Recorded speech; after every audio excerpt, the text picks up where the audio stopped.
Good morning everyone, कैसे हैं आप सभी। उम्मीद करती हूँ सभी स्वस्थ होंगे। आज है 12 दिसंबर 2025। देखते हैं आज का करंट अफेयर। क्वेश्चन नंबर 1, आपका पैसा आपका अधिकार आंदोलन में सहभागी बनने का आह्वान किसने किया है? तो ये नरेंद्र मोदी जी ने किया हुआ है। प्रधानमंत्री नरेंद्र मोदी ने नागरिकों से आपका पैसा आपका अधिकार आंदोलन में शामिल होने की अपील की। यह अभियान सरकारी योजनाओं, कल्याणकारी कार्यक्रमों और लाभार्थियों के अधिकारों के बारे में सटीक जागरूकता बढ़ाने के लिए शुरू किया गया है।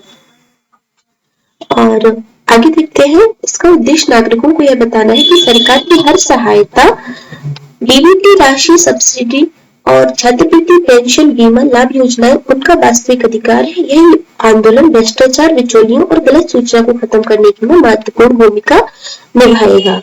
तो जहां भी हमारा पैसा फंस जाता है तो उसके लिए अभी कौन सा, उस पैसे को निकालने के लिए सरकार के द्वारा एक आंदोलन चलाया गया जिसका नाम है आपका पैसा आपका अधिकार। और प्रधानमंत्री मोदी ने एक्स पर ये पोस्ट करके हमें जानकारी प्रोवाइड की है। देखते हैं क्वेश्चन नंबर 2 को। आलिया भट्ट को गोल्डन ग्लोब्स,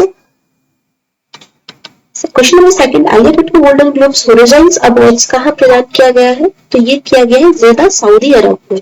जेदा सऊदी अरब की बात करते हैं।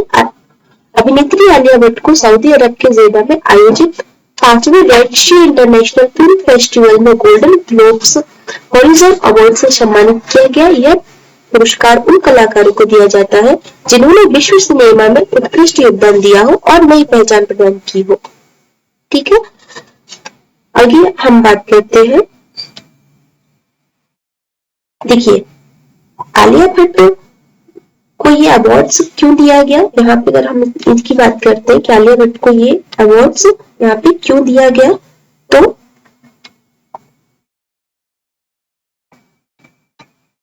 आलिया भट्ट की एक जो वैश्विक पहचान है, जैसे कि बॉलीवुड डेब्यू, ओटीटी प्रोजेक्ट्स उनके चल रहे हैं, है ना, और ह्यूमैनिटेरियन एक्टिविटीज को भी वो बढ़ावा देती है ना।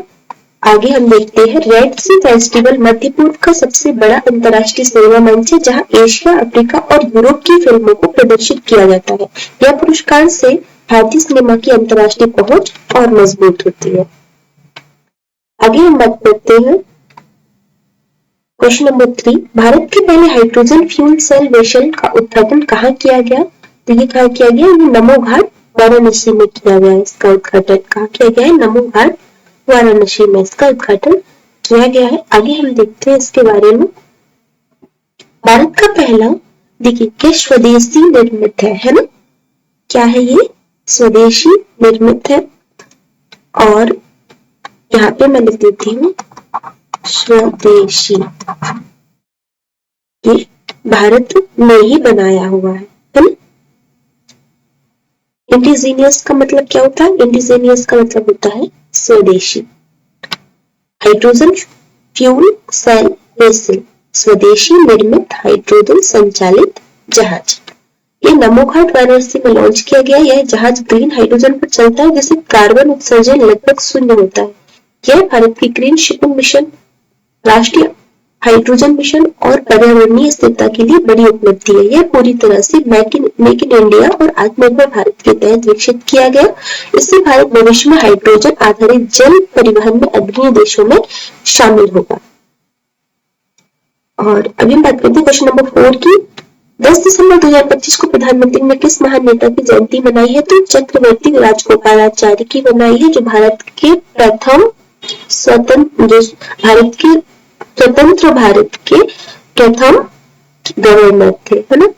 तो कौन थे? चक्रवर्ती राजगोपालाचार्य जी थे। और प्रधानमंत्री नरेंद्र मोदी ने चक्रवर्ती राजगोपालाचार्य की जयंती पर उन्हें श्रद्धांजलि दी और स्वतंत्र भारत के पहले और अंतिम गवर्नर जनरल थे। ठीक है, ये स्ट्रेटेजी का आपके मॉडर्न इंडिया का ये क्वेश्चन यहाँ से बन जाता है ना, ध्यान रखिएगा। वे स्वतंत्रता सेनानी, लेखक, समाज सुधारक और शिक्षा प्रेमी और गांधीवादी विचारक थे। उन्होंने भारतीय दंड संहिता, पुलिस सुधार, शिक्षा सुधार और प्रांतीय प्रशासन में महत्वपूर्ण योगदान दिया। और उनको भारत रत्न कब मिला हुआ था?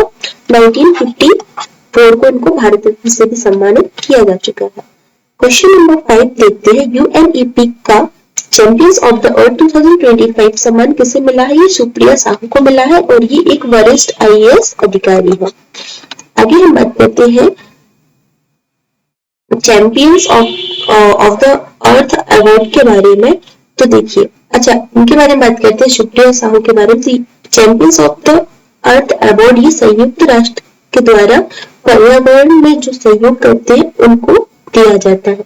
सुप्रिया साहू ने तमिलनाडु में क्लाइमेट एक्शन, वन्यजीव संरक्षण, प्लास्टिक मुक्त अभियान, ग्रीन तमिलनाडु मिशन, वेटलैंड संरक्षण के क्षेत्र में असाधारण कार्य किए। उनके प्रयासों से तमिलनाडु भारत का पर्यावरण मॉडल राज्य बनकर उभरा है, जिसके तहत उनको champions of the earth award दिया गया है।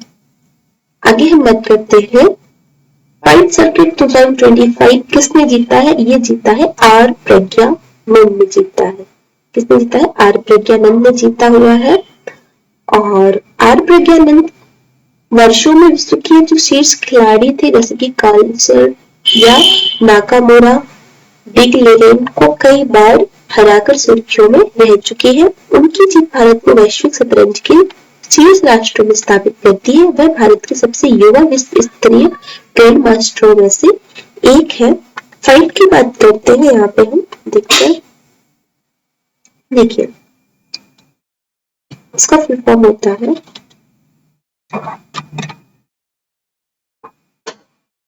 फाइट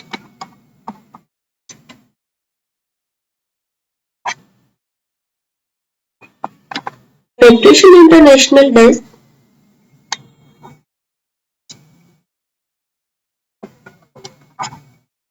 फेडरेशन क्या है फेडरेशन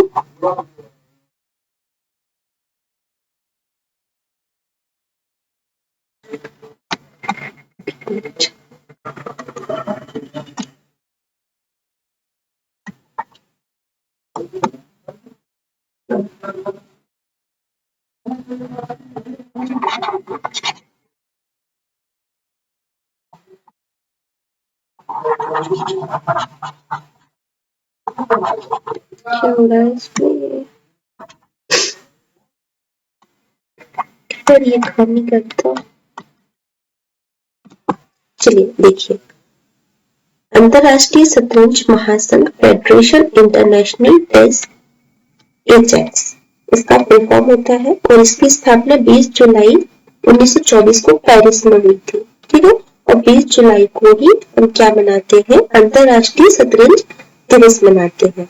लेकिन जब पेरिस में इसकी स्थापना हुई थी, लेकिन अभी इसका हेडक्वार्टर स्विट्जरलैंड में है, और ये लगभग 200 राष्ट्रीय महासंघों के साथ कार्य करता है। ठीक है, और इसका जो आदर्श वाक्य क्या है? वो है हम एक परिवार है। फाइट का जो आदर्श वाक्य है वो है हम एक परिवार है। चलिए अभी हम देखते हैं क्वेश्चन नंबर 7।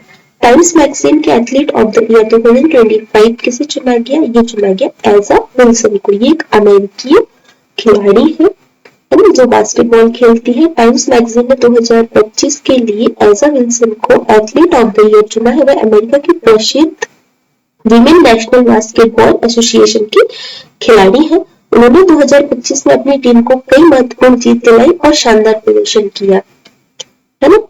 चलिए, जैसे कि MVP स्तर का इनका खेल है, रिकॉर्ड ब्रेक स्कोर्स और डिफेंसिव प्लेयर अवार्ड ये इनको मिल चुका है। और एल्सा विल्सन महिला खेलों में समानता, अवसर और सामाजिक न्याय पर भी सक्रिय प्रभाव डालती है। टाइम्स मैगजीन का यह सम्मान खेल जगत में उनकी मजबूती और नेतृत्व को दर्शाता है। क्वेश्चन नंबर 8, WHO का दूसरा पारंपरिक चिकित्सा वैश्विक शिखर सम्मेलन कहाँ आयोजित हुआ? ये नई दिल्ली में भारत मंडपम में होगा। ये क्या है? भारत मंडपम। और तो इसका आयोजन नई दिल्ली भारत में होगा। WHO global summit on traditional medicine का दूसरा संस्करण भारत की राजधानी नई दिल्ली में आयोजित होने वाला है। इस शिखर सम्मेलन में 100 से अधिक देशों की भागीदारी होती है। इसमें भारत द्वारा विकसित विश्व स्तरीय पारंपरिक स्वास्थ्य मॉडल जैसे आयुर्वेद, योग, सिद्ध, यूनानी, होम्योपैथी, नेचुरोपैथी को वैश्विक मंच मिलता है। चलिए, ये था आज का हमारा करंट अफेयर। अब हम मिलते हैं अपने नेक्स्ट क्लास में। कमेंट करके बताइएगा आपको ये क्लास कैसी लगी और हमें इसमें आगे क्या सुधार करने चाहिए, आप हमें बताइएगा। ठीक है, और चैनल को सब्सक्राइब कर लीजिए ताकि आपको पता चल सके। और हमारी स्टैटिक जीके की भी एक नई सीरीज चालू हुई है।